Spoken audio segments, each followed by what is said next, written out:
Ein Saal ohne Stühle, Auslagen ohne Flyer und Hauspost, die sich auftürmt. Ohne diese Mitarbeiterinnen und Mitarbeiter würde in der Elbphilharmonie so einiges nicht funktionieren.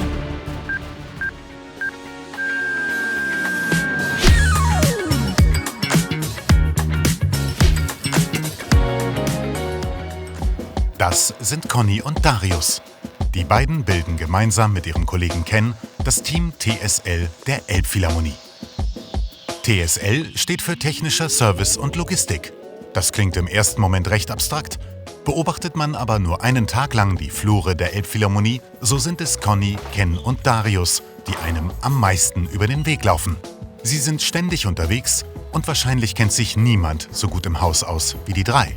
Und mit welchen Aufgaben sie sich tagtäglich beschäftigen, das werden wir jetzt einmal genauer unter die Lupe nehmen. So einiges im Team TSL dreht sich um das Thema Stühle. Das heißt, Stühle einbauen, ausbauen, bekleben, reparieren, wieder einbauen und einrichten. Deshalb besprechen sie vor jedem einzelnen Konzert mit der Produktionsleitung, wie viele Stühle benötigt werden, sodass es am Ende so viele Stühle wie Publikum gibt. Und natürlich möchte nicht nur das Publikum sitzen, sondern auch die meisten Orchestermusikerinnen und Musiker. Dafür soll natürlich ebenso gut gesorgt sein. Im Gegensatz zum Publikum werden hier sogar Instrumente bereitgestellt, zum Beispiel große Flügel hereingerollt.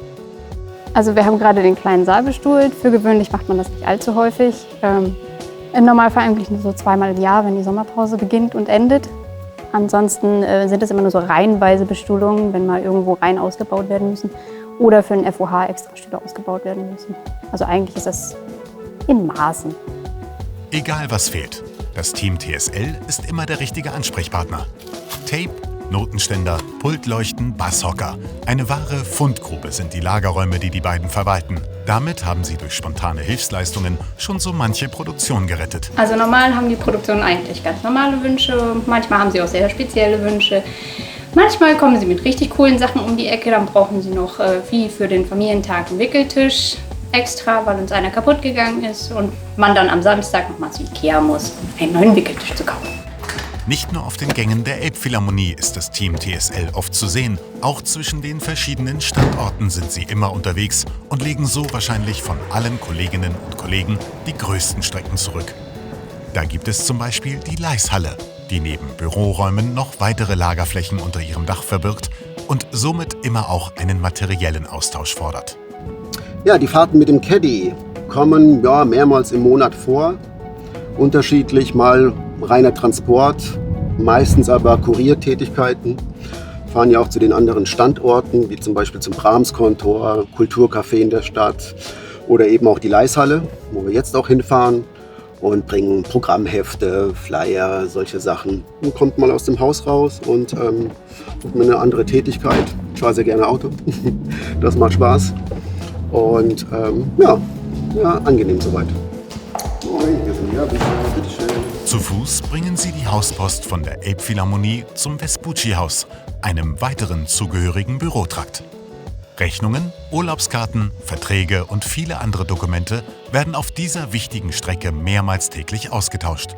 Und wenn Sie im Besucherzentrum, im Foyer oder im Plaza-Shop Flyer entdecken, dann wurden diese mit größter Wahrscheinlichkeit von Conny oder Darius dort platziert. Ich mag es tatsächlich sehr gerne in der Elbphilharmonie zu arbeiten, obwohl ich musikalisch aus einer völlig anderen Richtung komme, privat.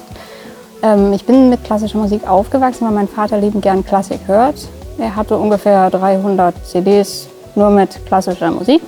Daher ist das tatsächlich, also gerade für meine Familie, sehr spannend, dass ich hier arbeite. Und es ist halt natürlich auch was Besonderes, insofern, dass man halt nicht in so einem Konzerthaus regulär arbeitet. Also die wenigsten machen das. Es macht einfach Spaß, auch wenn man jetzt nicht so direkt Künstlerkontakt hat die meiste Zeit, sondern halt so viel im Background arbeitet, was mir auch sehr entgegenkommt. Ich bin nicht so der Mensch, der gerne mit anderen Leuten zusammenarbeiten muss. Ich komme aus der Designrichtung, ich habe Design gelernt und das macht mir hier genauso viel Spaß, auf solche Sachen zu achten, weil dieses Haus halt absolut nicht symmetrisch ist. Und da gibt es so viele Ecken und Kanten, die halt reingestaltet wurden. Und das finde ich tatsächlich sehr schön an diesem Haus. Ja, ich bin jetzt 1 Jahr und ein paar Monate jetzt hier in der Elbphilharmonie und habe vorher auch Konzerte auf und abgebaut, mehr so Festival-Rock'n'Roll-Variante. und komme aber eigentlich vom Tanz. Ich bin eigentlich Tänzer und Choreograf und bin hier nach Hamburg gekommen, um eine Musical-Ausbildung zu machen. Und war vorher quasi auf der Bühne und jetzt mache ich die Sachen drumherum. Sachen aufbauen und Konzerte begleiten und finde das ganze Genre, das ganze Thema, die ganze Künstlerwelt alles sehr, sehr spannend. Und hier in der Elbphilharmonie ist ein sehr besonderer Ort, hier so im großen Saal. Sehr schöne, beeindruckende Atmosphäre und mag das auch, mich weiterzuentwickeln und neue Sachen kennenzulernen. Und das ist hier fast täglich gegeben und macht sehr viel Spaß und freue mich auf alles, was da noch so kommt. Dass alle Abläufe in der Elbphilharmonie also so reibungslos funktionieren, liegt zu einem ganz großen Teil am Team TSL, die im Büroalltag sowie in den verschiedensten Phasen der Konzertvorbereitung kräftig anpacken, mitdenken und flexibel arbeiten. Deshalb wird auch im nächsten Konzert Ihr Stuhl genau an der richtigen Stelle stehen.